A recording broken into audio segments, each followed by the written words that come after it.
Do you remember back to when you were a kid and you were out on the playground picking teams, and it was always a little suspenseful, wondering when you were going to get chosen, right?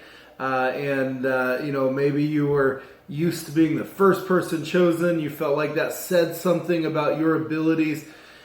Maybe you were the last person chosen every single time that you played, and that said something about maybe how people felt about you or your abilities.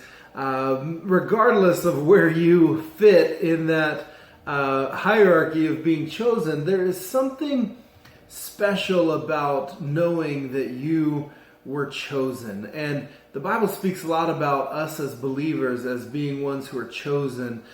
Peter uses that phrase in 1 Peter chapter 2, verse 9. He's speaking of Christians, those who have believed in Jesus, the living stone.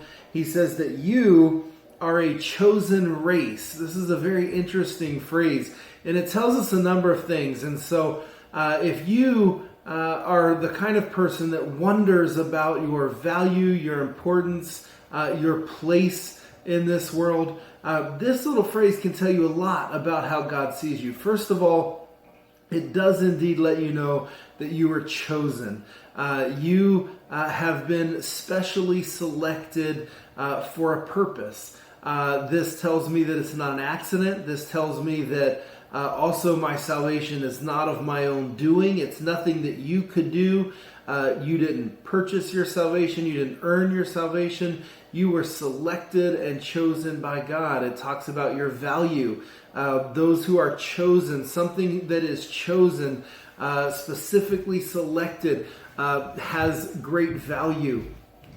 It also talks about how God has formed us into a new race, a new nation, really, and this is the Christian nation. And so being a chosen race as a believer tells me a couple of things. One, it means God doesn't care a whole lot about the distinctions we make between races. We need to knock that mess off where we're deciding and dividing out ourselves because of race, because God sees those who are chosen and those who are not. And those of us who are chosen, we are a chosen race. We are a new supernatural spiritual race. There are no more earthly races that should be causing distinctions or divisions among us. We need to see ourselves as a chosen race, unified under Christ.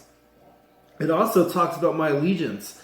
I am part of a chosen race, a supernatural race, a heavenly race. My allegiance is not to this earth.